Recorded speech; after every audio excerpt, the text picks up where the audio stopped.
Selamat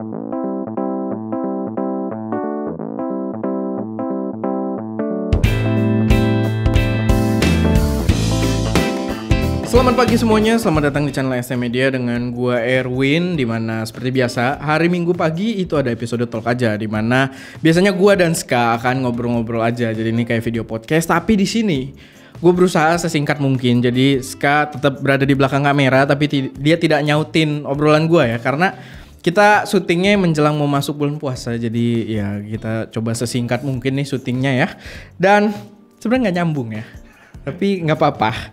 Jadi di sini di Talk Aja kali ini gue pengen sedikit membahas tentang Canon EOS R5, dimana ini mirrorless yang baru di-announce sama Canon. Sebenarnya udah sempat di-announce, cuman sekarang ada announcement dari speknya lagi yang jauh lebih gokil dari yang sebelumnya. Dimana sebelumnya juga udah gokil gitu, cuman di sini dikonfirmasi beberapa spek yang akan sangat membuat kita tuh terpana gitu. Bener-bener gue salut banget sama Canon di sini ya. Walaupun ini masih teks doang, barangnya mungkin belum ada atau ya belum kelihatan ada yang review juga. Tapi ini adalah tech spec yang menurut gue sangat-sangat game changing.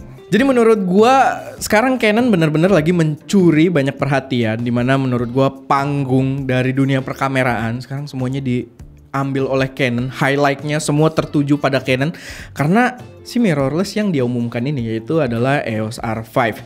Jadi gue udah bikin beberapa poin yang perlu gue bahas di sini, dimana banyak banget reviewer yang bahkan gue nggak ngira ya. Jadi gue kan banyak subscribe ke reviewer luar, dimana banyak yang kayak agak-agak loyal user gitu, loyal user sama Sony, sama Fuji dan lain-lain, dan itu banyak yang membahas si Canon ini juga. Tapi mereka bukan brand ambassador ya, makanya mereka berani bahas dan bahkan pakai kata-kata switch gitu. Kalau di luar tuh bahasanya switch to Canon, bakal switch ke Canon, bakal kembali lagi ke Canon karena banyak yang sebelumnya pengguna Canon juga. Dan menurut gue ini jadi sangat-sangat menarik. Bahkan sebenarnya gue tadinya nggak gitu tahu ya apa yang diumumin di sini, tapi karena luar biasa highlightnya, panggungnya cukup luar biasa, mau nggak mau gue juga dicekokin dan ternyata speknya gokil-gokil. Bahkan banyak yang bilang Canon di sini kayak mengamuk gitu. Dimana selama ini kita berpikir dia mengeluarkan kamera yang nanggung-nanggung, yang fiturnya dipotong-potong, akhirnya di sini keluar jabret. Semua brand tuh menurut gue harusnya lagi ketar-ketir ya. Oh ya, sebelumnya ini gue pengen diskusi banget. Jadi gue akan kasih pendapat gue akan kasih update-update yang udah gue dapat. Tapi gue pengen banget denger pendapat kalian dan perkiraan kalian tentang si mirrorless ini sendiri. Jadi kalian kasih pendapat atau kasih perkiraan mungkin kayak bullshit lah atau gimana gitu. Atau ya ini kan cuma bukan rumor sih, udah announce. Cuman maksudnya ntar pas rilis malah ada yang dikurangin atau gimana ya, terserah, itu pendapat kalian dan gue pengen denger semuanya di kolom komentar. Jadi jangan ragu untuk menaruh komentar dan kita langsung masuk ke kameranya. Dimana di sini gue akan terpaku pada spek videonya yang diumumkan karena memang videonya yang gila di sini. Jadi fotonya kita kesampingan dulu. Nah videonya, fitur videonya dia bisa merekam 8K movie. Jadi 8K video dan awal kita denger aja 8K video itu udah sempet jadi perdebatan ya. Di dalam hati gue juga ada perdebatan gitu. Mungkin gak sih ini 8K video atau sebenarnya banyak yang bilang juga bakal 8K timelapse gitu. Jadi kalau timelapse kan lebih masuk akal ya karena sebenarnya base-nya foto cuma ambil banyak dan jadi video, tapi ternyata ini real video 8K. Dan di sini banyak yang lebih mencengangkan lagi dimana si 8K ini dia bisa sampai 30 fps, cukup bagus, tapi banyak yang curiga apakah akan cropping sedahsyat apa atau mungkin autofokusnya bakal nggak jalan, dan ternyata si Canon sudah mengkonfirm kalau di sini dia no cropping, full width, jadi full sensor yang akan muncul di gambarnya dan dual pixel autofokusnya tetap menyala di 8K. Itu sangat menarik ya Ska ya, tapi sekarang tidak punya begitu banyak suara karena kita berusaha secepat mungkin ya. Ini setupnya juga tadi biar lebih cepet juga sih, karena kalau itu agak rusuh ya, dua kamera dan lain-lain. Tapi yang jelas 8K, dan ternyata bukan cuma itu yang sangat menarik, dimana dia juga membawa 8K ini mendukung 10-bit 422. Jadi kayak Lumix yang dari dulu tuh ninggiin masalah bitrate ya, 10-bit 422. Bukan bitrate sih, bitrate itu kan datanya, maksudnya color depth-nya 10-bit dan juga chroma subsamplingnya sampai 422. Dimana itu biasanya bisa dilakukan kamera-kamera lain kalau record eksternal, dan di sini dia bisa internal 8K 30 fps, no crop, autofocus nyala, dan itu dual pixel autofocus ya, bukan yang contrast detect, dan 10-bit Vertutu. Oke, itu sudah sangat membuat gue sesak napas, tapi masih ada lagi. Ternyata dia punya 8K RAW internal. Berisik gak tuh ya? Tapi ya apa ya, maksudnya gue nggak tahu mau berkomentar apa ya. Tapi ini sangat-sangat dahsyat, 8K RAW internal. Walaupun mungkin akan lebih asik, maksudnya tetap ada ruang untuk improve anjay. Tapi maksud gue kalau dia 8K-nya ProRes, RAW-nya gitu, RAW-nya RAW 8K RAW ProRes, mungkin bakal orang lebih mau mati lagi gitu kan dengernya. Tapi di sini kita nggak tahu format RAW-nya dia bakal kayak apa, apakah kayak si One DX Mark III, di mana kita juga belum cobain ya, walaupun kamera udah di sini agak lama, tapi belum sempet cobain RAW-nya karena workflow kita agak terhambat ya, lagi karantina anjay.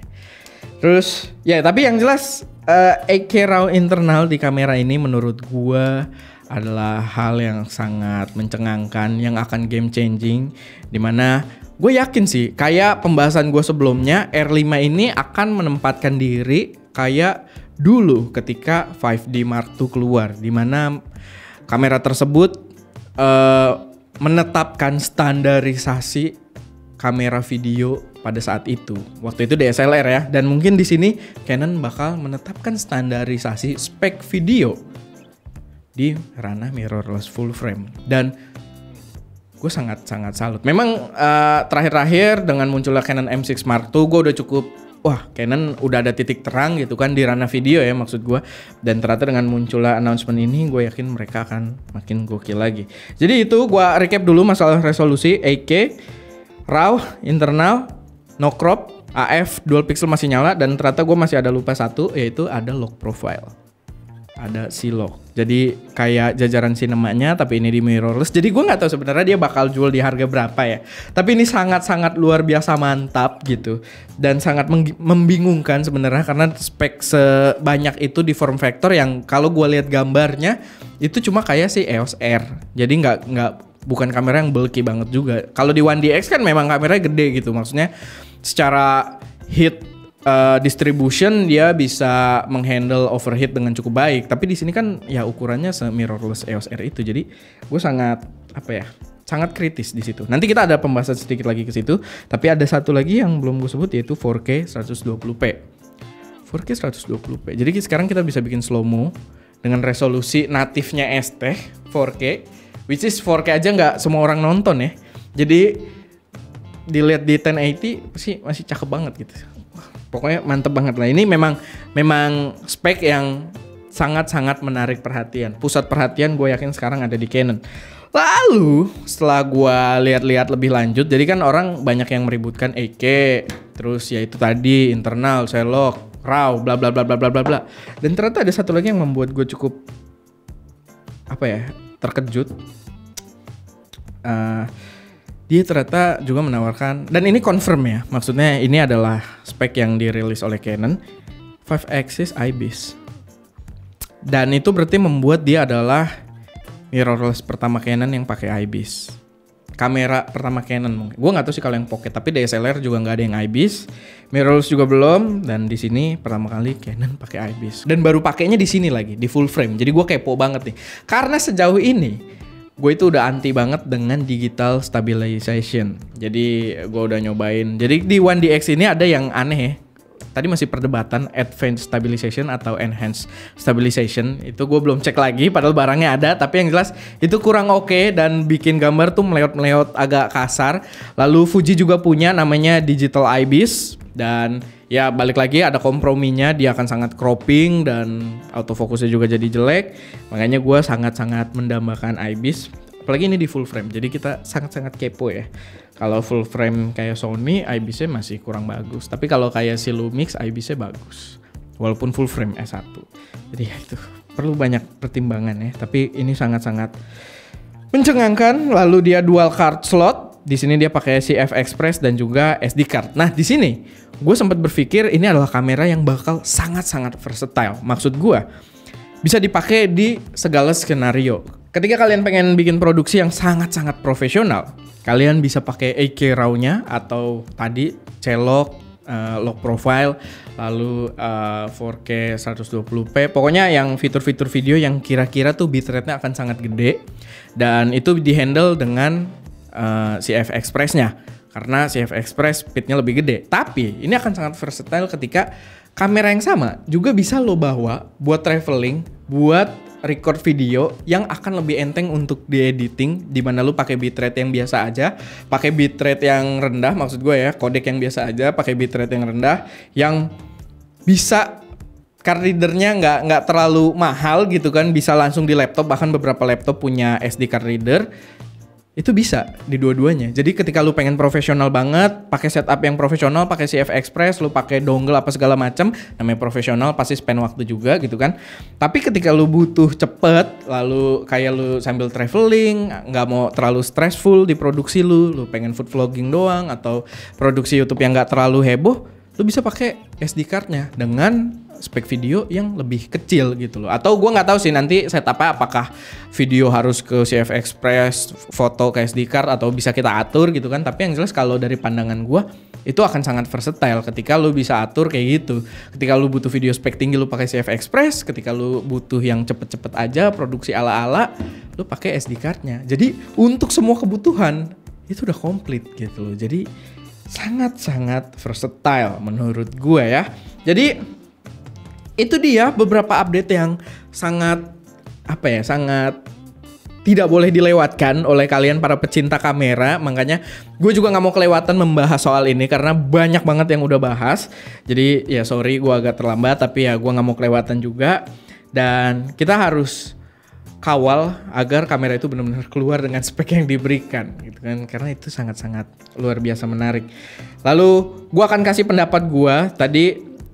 Pertama yang tadi gue sempat bahas belum lama, yaitu dia akan sangat versatile kalau memang kamera tersebut bener-bener seperti itu dan ukurannya juga kayak EOS R.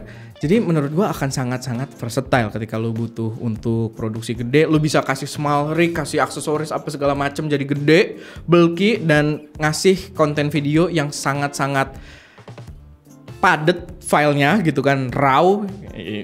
8K RAW pasti padat banget gitu kan. Tapi ketika lo butuh cepet, dia bisa juga jadi sangat versatile. Lo bisa Full HD mungkin MP4, lalu pakai SD card-nya, bisa langsung colok ke laptop, langsung diedit. Jadi itu dia sangat versatile. Tapi gue masih agak kritis dimana gue meragukan soal reliability-nya. Karena Canon itu terkenal mengeluarkan kamera selalu memiliki reliability yang bagus, dimana oke, dia kemarin-kemarin banyak spek yang dipotong, tapi hasilnya reliability yang bagus, yaitu jarang overheat, dipakainya proper, jadi nggak stressful ketika kita rekam panjang terus overheat, terus makainya maksudnya nggak banyak isu lah gitu. Nah, gua sangat kritis apakah nanti di sini dia akan mengorbankan reliability-nya. Salah satu contoh paling gampangnya apakah dia akan mudah overheat, karena kepadatan data dari 8K RAW tersebut gue yakin akan sangat padat, apalagi makanya dia pakai CF Express juga, dan processing powernya gue rasa akan bekerja lebih keras. Jadi gue akan ragu kalau dia bisa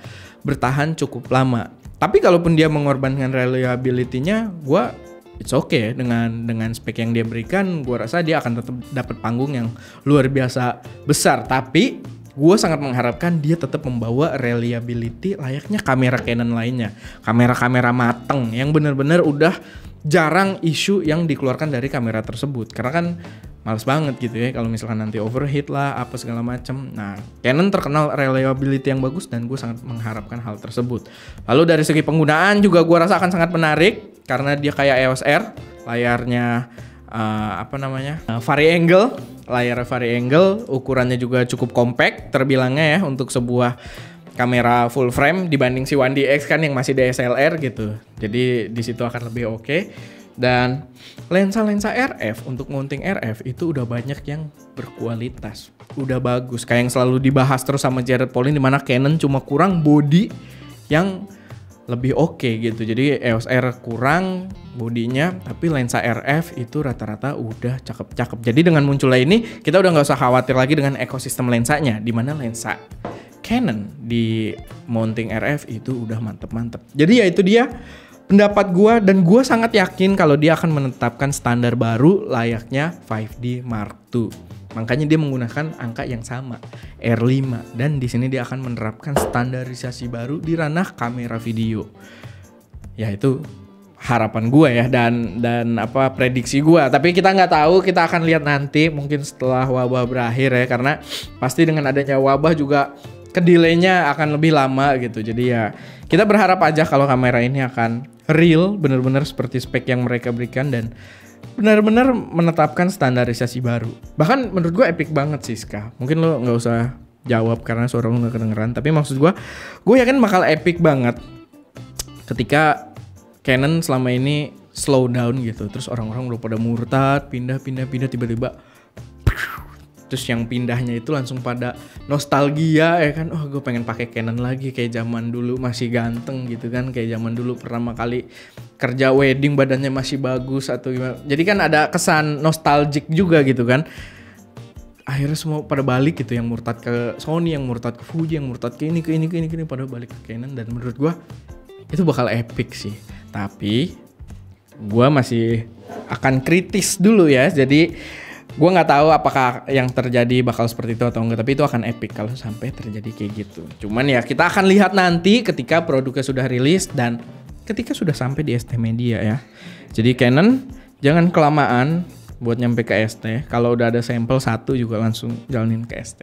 Gue harus banget dapat urutan pertama kayak di sini, nggak mau tahu gue. Oke, jadi itu dia. Sedikit pembahasannya. Gue salut dengan Canon belakangan ini ya. Dari 1DX Mark III aja tuh udah bikin gue menjilat ludah sendiri yang gak mau bahas DSLR, dan akhirnya gue minta buat review 1DX Mark III. Yang gak ada salahnya juga karena menurut gue sangat-sangat oke. Gak ada salahnya juga menjilat ludah sendiri. Ketika lu salah, ya akui saja lu salah. Gue sebenarnya gak merasa salah sih kalau gue gak mau review DSLR ya. Karena sejauh ini masih 1DX doang yang bikin gue pengen nyobain. Jadi ya itu dia untuk video kali ini. Kemana-mana pembahasannya seperti biasa ya kan, melenceng-melenceng, tapi nggak apa-apa karena ini video podcast. Dan ya kayak biasa kalau misalkan ada koreksi, saran atau pertanyaan taruh di kolom komentar. Dan gue pengen banget dengerin pendapat kalian seputar si Canon EOS R5 ini, karena buat gue pribadi ini sangat menarik. Dan tadi gue udah kasih pendapat gue pengen dengar pendapat dari kalian. Mari kita diskusiin bareng-bareng di kolom komentar. Jadi ya itu aja. Kayak biasa gue Erwin, nutupnya agak kentang ya, tapi ya nggak apa-apa, gue tutup aja. Gue harap bisa menemani hari Minggu kalian. Itu aja, gue Erwin, di belakang kamera ada Ska, dan have a nice weekend. Sayonara. Biasanya ngomong sayonara lu Ska, tapi oke, itu dia. Cut.